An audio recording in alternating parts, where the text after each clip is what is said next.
नमस्कार। देखिए, आज ग्लोबल मार्केट से एक बड़ी खबर सामने आई है और उसी खबर का सीधा असर सोने और चांदी की कीमतों पर पड़ा है।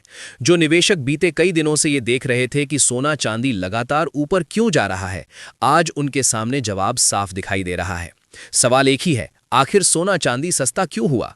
दरअसल कहानी जुड़ी है दावोस में चल रहे वर्ल्ड इकोनॉमिक फोरम से, जहां अमेरिकी राष्ट्रपति डोनाल्ड ट्रंप ने ऐसा बयान दे दिया जिसने पूरी ग्लोबल फाइनेंशियल मार्केट की दिशा ही बदल दी।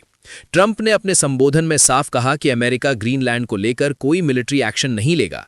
यही नहीं, उन्होंने यूरोपीय देशों पर 10% अतिरिक्त टैरिफ लगाने की योजना से भी पीछे हटने के संकेत दिए। यानी जिस ट्रेड वॉर की आहट से पूरी दुनिया डरी हुई थी, उसमें अचानक नरमी नजर आने लगी। अब इसका सीधा असर क्या हुआ? जैसे ही ट्रेड वॉर और जियोपॉलिटिकल टेंशन की आशंका कम हुई, निवेशकों ने राहत की सांस ली। डर कम हुआ तो सुरक्षित निवेश यानी सेफ हेवन एसेट्स की मांग भी घटने लगी।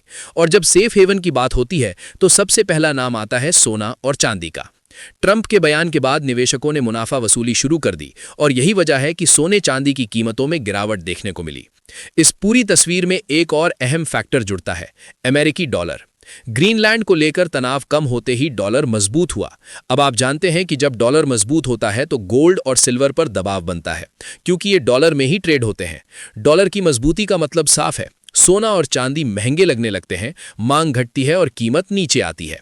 हालांकि कहानी यही खत्म नहीं होती। ग्लोबल इकोनॉमी अभी भी पूरी तरह स्थिर नहीं है।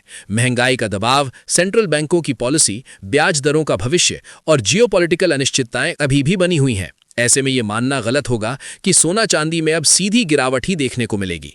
बाजार जानकारों का साफ कहना है कि आने वाले दिनों में सोने चांदी की कीमतों में उतार चढ़ाव बना रह सकता है। यानी कुल मिलाकर ट्रंप के बयान ने फिलहाल बाजार का डर कम किया है, ट्रेड वॉर की आशंका थोड़ी ठंडी पड़ी है, डॉलर मजबूत हुआ है और इसी वजह से सोने चांदी पर दबाव देखने को मिला है। लेकिन लंबे समय के नजरिए से सोना चांदी अभी भी निवेशकों के रडार पर बने हुए हैं, क्योंकि ग्लोबल अनिश्चितता पूरी तरह खत्म नहीं हुई है। अब सवाल आपसे है, क्या ये गिरावट खरीदारी का मौका है या अभी और इंतजार करना चाहिए? अपनी राय हमें कमेंट में जरूर बताइए। और ऐसी ही बड़ी आर्थिक खबरें, बाजार की हर हलचल और निवेश से जुड़े अहम अपडेट्स के लिए चैनल को सब्सक्राइब कीजिए, वीडियो को लाइक कीजिए और शेयर कीजिए ताकि ज्यादा से ज्यादा लोगों तक सही जानकारी पहुंच सके।